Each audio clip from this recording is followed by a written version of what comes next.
یہ خاص اللہ رب العالمین کا کرم ہے، خاص رحمت ہے اللہ تعالیٰ کی، جو کہ اللہ رب العالمین نے صرف اس امت کو عطا کی ہے۔ اس سے پہلی امتوں کے لیے یہ اللہ تعالیٰ کا کرم اور اللہ تعالیٰ کی یہ رحمت حاصل نہیں تھی۔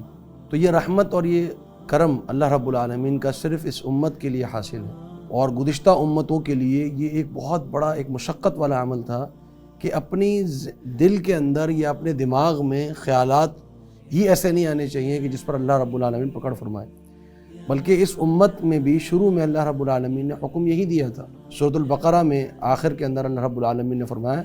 ان تبدوا ما فی انفسکم او تخفوہ یحاسبکم بہ اللہ، کہ جو تمہارے نفسوں میں ہے چاہے تم اس کا اظہار کر دو چاہے اس کو تم چھپا کر رکھو، اللہ رب العالمین تمہارا حساب ضرور لے گا۔ یہ بات صحابہ کرام پر بڑی بوجھل ہوگی کہ ہمارے ذہن میں تو ایسے ایسے خیالات آتے ہیں، ایسی باتیں آتی ہیں، بسا اوقات انسان جو ہے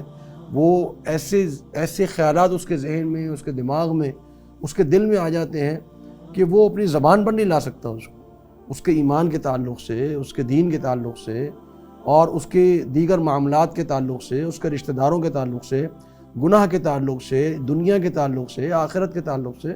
بہت ساری باتیں انسان کے ذہن میں آ سکتی ہیں۔ اور شیطان کا وسوسہ تو ویسے ہی ایک راستہ کھلا ہے اس کے لیے، شیطان وسوسہ ڈال دے اور انسان کے ذہن میں کیا سے کیا بات آ جائے۔ تو اگر ہر بات کا ہمارا حساب و کتاب شروع ہو گیا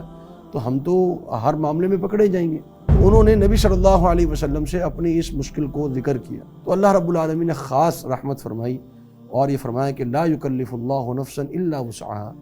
اللہ رب العالمین کسی بھی نفس کو اس کی وسعت سے زیادہ مکلف نہیں کرتا۔ اللہ تعالیٰ کسی انسان کو اس کی طاقت سے زیادہ آزمائش میں نہیں ڈالتا، جتنی اس کی طاقت ہے اللہ تعالیٰ اتنا آزماتا ہے اس کو۔ انسان کے اوپر اللہ رب العالمین اس کی وسعت، اس کی طاقت سے زیادہ بوجھ نہیں ڈالتا۔